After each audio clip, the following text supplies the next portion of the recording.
Hey everyone, welcome back to the channel. If you're a Figma user who's looking to tidy up your workspace, maybe you've got a few old teams hanging around that you don't need anymore, or perhaps you just want to do a bit of spring cleaning. In today's tutorial, I'm going to walk you through the exact steps to delete a team in Figma. By the end of this video, you'll know exactly how to clean up your dashboard and keep your Figma environment focused and organized. Okay, let's dive right in. So the very first thing you want to do is make sure you're on the Figma dashboard. When you open up Figma, you'll see your dashboard as the starting point. This is basically the hub where all of your projects, files, and teams live. Now, a lot of folks might not notice this right away, but on the left-hand side of the dashboard, there's a sidebar. If you move your mouse over to the left edge, the sidebar will pop out and reveal all your teams. Think of this sidebar as your control panel for everything you're part of. Take a moment to look through your list of teams. For example, suppose you have teams called Tutorials and Demo. Maybe you created a demo team just to test things out or for a one-time project and you no longer need it.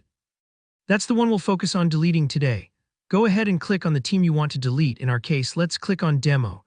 As soon as you select a team, Figma will show you all the files and projects related to that team in the main area, so you know you're working with the right one.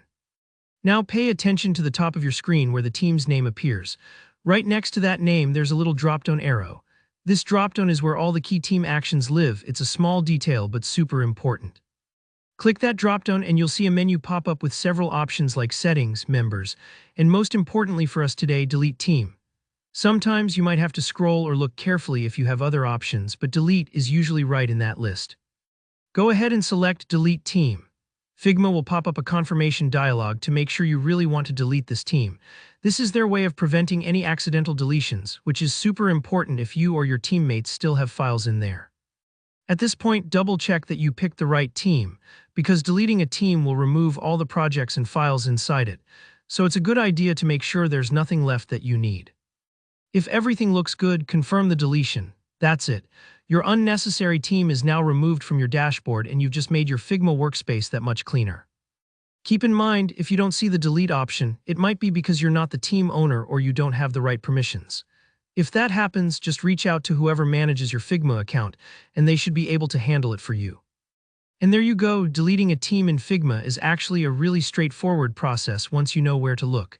If you found this tutorial helpful, don't forget to hit that like button. If you have any questions or run into any issues, just drop a comment below and I'll be happy to help out. And of course, if you want more hands-on Figma tutorials, make sure to subscribe to the channel so you don't miss anything. Thanks for watching, and I'll see you in the next one.